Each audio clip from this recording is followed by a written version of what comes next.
If your abs never show, even when you lose weight, it's not because you're undisciplined and it's not because your fat is stubborn. It's because you're following the wrong sequence. When you're skinny fat, your abs aren't hidden because you're fat.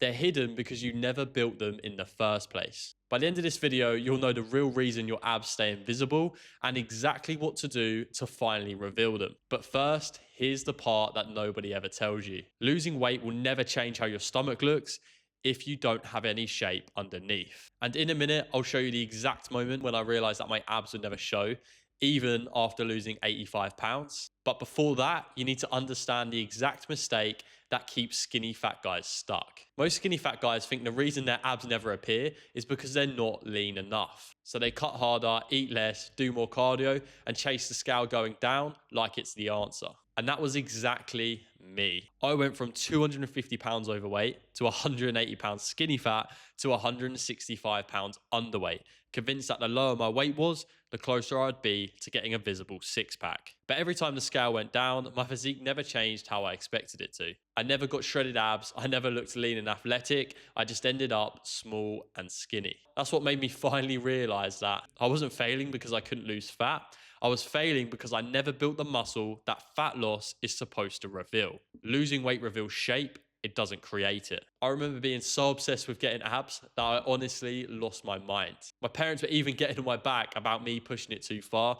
I just thought that they were being haters and that they weren't supporting me. But the truth is that they were exactly right. Because I did 20k steps a day. I played football 4 times a week. I did 90 minutes of cardio every single morning. I ate only around 800 calories. And after all that, I would lose around 5 pounds a week, which seems a bit excessive. And it's because it was. And even after all of that, every progress photo that I took, I wasn't any closer to my goal of getting abs. My midsection never changed. All that happened was that I just became a skinnier version of my old physique. And when I hit 165 pounds, which is the lightest I'd ever been, that's when it finally sunk in because I genuinely didn't have much more weight that I could lose. I was simply trying to reveal a six pack that didn't even exist yet. Because the truth is that you don't fix skinny fat by chasing weight loss. You fix it by building the muscle that makes fat loss actually worth it. So I used to think that the goal was to get lean enough and abs will appear, but the real goal was the complete opposite. You need to build enough muscle so fat loss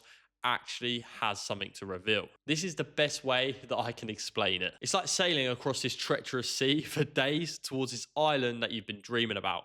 And when you finally get there, you realize that you sailed to the wrong island. That's exactly what cutting before building any muscle does. Because you feel like you're getting closer to your goal, but what's really happening is that you're heading in the wrong direction entirely. So here are the 3 rules that actually change things. Rule 1 is that your abs won't show until they physically exist. So you need to build them first. Rule 2 is that long, aggressive cuts erase the tiny bit of muscle that you do have. So you need to cut short and smart. And rule 3 is that abs appear on the final cut, not the first. So only diet down to reveal the muscle you've already built. Once I followed these 3 rules, it felt like everything finally clicked for me. For the first time in my life, I had a six pack, and it wasn't after my biggest diet or losing 85 pounds in total. It was after I finally built the muscle first. So what we're going to do is we're going to take those 3 rules and then turn them into a simple 3-phase roadmap that you can actually follow to reveal your abs. And just quickly, if you want your own personal roadmap that you can follow, then you can join my Skinny Fat Fix program, which opens on January the 1st, 2026. So if you're interested in that, then the waitlist is down below. So let's get into the real roadmap that skinny fat guys never follow. Phase 1 is that you can't reveal shape without building it. You need to train hard, progressively overload, and sit in a small surplus. Don't panic if you get a bit softer at first.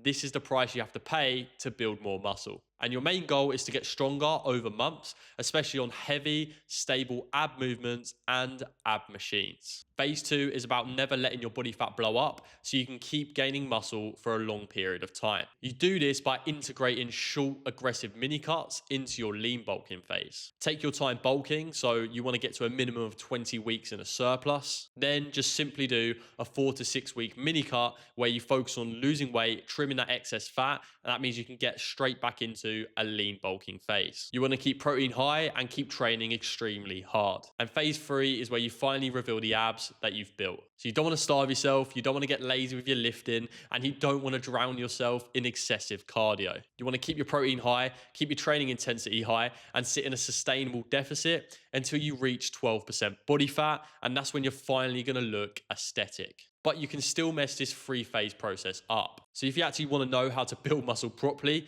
which is what this whole phase depends on, then watch this video next. It explains the exact reason why skinny fat guys can't build muscle, and once you fix it, your whole body is going to finally start to change.